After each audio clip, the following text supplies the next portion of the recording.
എല്ലാവർക്കും എൻ്റെ പുതിയൊരു വീഡിയോയിലേക്ക് സ്വാഗതം. ഇന്ന് ഞാനിവിടെ തയ്യാറാക്കാൻ പോകുന്നത് ഒരു അടിപൊളി ചിക്കൻ കറിയുടെ റെസിപ്പിയാണ്. നിങ്ങൾ ആദ്യമായിട്ടാണ് എൻ്റെ വീഡിയോ കാണുന്നതെങ്കിൽ എൻ്റെ ചാനൽ ഒന്ന് സബ്സ്ക്രൈബ് ചെയ്യാനും വീഡിയോയ്ക്ക് ലൈക്ക് ചെയ്യാനും കമൻറ്റ് ചെയ്യാനും ഷെയർ ചെയ്യാനും മറക്കരുതേ.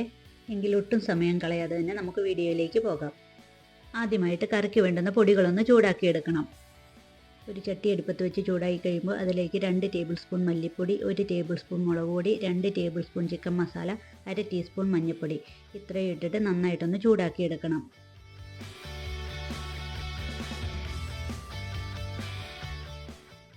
ഇപ്പോൾ പൊടികളൊക്കെ നന്നായിട്ട് ചൂടായി വന്നിട്ടുണ്ട്. ഇനി നമുക്ക് തീ ഓഫ് ചെയ്യാം. ഇനി ഈ ചൂടാക്കിയ പൊടികളെല്ലാം ചിക്കനിലേക്ക് ചേർത്ത് കൊടുക്കാം. പാകത്തിന് ഉപ്പും ചേർത്തിട്ട് നന്നായിട്ടൊന്ന് മിക്സ് ചെയ്തെടുക്കാം. ഞാനിവിടെ 1 കിലോ ചിക്കനാണ് എടുത്തിരിക്കുന്നത്. 1 മണിക്കൂർ ഇതൊന്ന് മാറ്റി വെക്കാം. ഒരു പാൻ അടുപ്പത്ത് വെച്ച് ചൂടായി കഴിയുമ്പോൾ അതിലേക്ക് ഒരു 2 ടേബിൾ സ്പൂൺ വെളിച്ചെണ്ണ ചേർത്ത് കൊടുക്കാം. എണ്ണ നന്നായി ചൂടായി കഴിയുമ്പോൾ അതിലേക്ക് ഒരു വലിയ കഷ്ണം ഇഞ്ചി ചെറുതായി അരിഞ്ഞത്, ഒരു 10-12 അല്ലി വെളുത്തുള്ളി ചെറുതായി അരിഞ്ഞത്, ഒരു 3 പച്ചമുളക് ഇത്രയും ചേർത്തിട്ട് ഇതിൻ്റെയൊക്കെ പച്ചമണം മാറുന്ന വരെ ഒന്ന് വഴറ്റിയെടുക്കാം. ഇഞ്ചിയുടെയും വെളുത്തുള്ളിയുടെയും കളറൊന്ന് ചെറുതായി മാറി വന്നപ്പോഴത്തേക്ക് അതിലേക്ക് ഒരു 2 വലിയ സബോള ചെറുതായി അരിഞ്ഞതും കൂടെ ഒന്ന് ചേർത്ത് കൊടുക്കാം.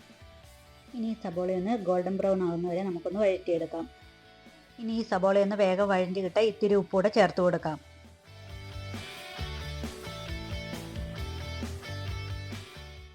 സബോള ഏകദേശം ഒന്ന് വഴഞ്ഞ് വന്നപ്പോഴേക്ക് അതിലേക്ക് ഒരു 1/4 ടീസ്പൂൺ മഞ്ഞൾപ്പൊടിയും കൂടെ ചേർത്ത് കൊടുക്കണം.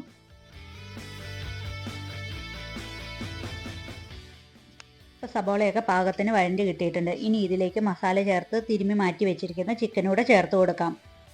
നന്നായിട്ടൊന്ന് മിക്സ് ചെയ്ത് കൊടുക്കാം.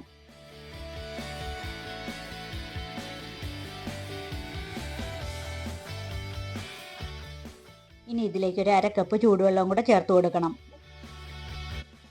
നന്നായിട്ടൊന്ന് മിക്സ് ചെയ്ത് അടപ്പുകൊണ്ട് അടച്ചു വെച്ചിട്ട് ഒരു 30 മിനിറ്റ് ചെറു തീയിലൊന്ന് വേവിച്ചെടുക്കാം. 15 മിനിറ്റ് കഴിയുമ്പോൾ അടപ്പൊന്ന് മാറ്റിയിട്ട് വീണ്ടും നന്നായിട്ടൊന്ന് ഇളക്കി കൊടുക്കണം. ഈ സമയത്ത് ഇതിലേക്ക് ഒരു 1/2 ടീസ്പൂൺ കുരുമുളക് പൊടിയും 1/2 ടീസ്പൂൺ ഗരം മസാലയും കൂടെ ചേർത്ത് കൊടുക്കാം. ഉപ്പ് നോക്കിയിട്ട് ഈ സമയത്ത് ചേർത്ത് കൊടുക്കാം. വീണ്ടും ഒന്ന് അടച്ചു വെച്ചിട്ട് ഒരു 15 മിനിറ്റ് കൂടെ നമുക്ക് വേവിച്ചെടുക്കാം. 15 മിനിറ്റിന് ശേഷം തുറന്ന് നോക്കിയപ്പോൾ ചിക്കനിൽ നിന്നൊക്കെ നന്നായിട്ട് ചാറിറങ്ങി കറിയൊക്കെ നന്നായിട്ട് വെന്ത് കിട്ടിയിട്ടുണ്ട്. ഇനി നമുക്ക് തീ ഓഫ് ചെയ്യാം. ഇനി ഈ കറിയിലേക്ക് കടുക് വറുത്തിടാനായി ഒരു പാൻ അടുപ്പത്ത് വെച്ച് ചൂടായി കഴിയുമ്പോൾ അതിലേക്ക് 1 ടേബിൾ സ്പൂൺ വെളിച്ചെണ്ണ ഒഴിച്ചു കൊടുക്കാം. എണ്ണ നന്നായി ചൂടായി വരുമ്പോൾ അതിലേക്ക് 1/2 ടീസ്പൂൺ കടുക്, 1/4 ടീസ്പൂൺ ഉലുവ, 1/2 ടീസ്പൂൺ പെരുംജീരകം, 2 വറ്റൽമുളക്, 1 തണ്ട് കറിവേപ്പില ഇതെല്ലാം ചേർത്ത് നന്നായിട്ടൊന്ന് പൊട്ടിച്ചെടുക്കാം.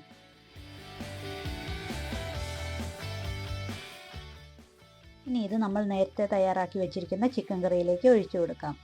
എന്നിട്ടൊരു 2 മിനിറ്റ് മൂടി വെക്കണം. അതിനുശേഷം അടപ്പൊന്ന് തുറന്നിട്ട് നന്നായിട്ടൊന്ന് മിക്സ് ചെയ്തെടുക്കണം.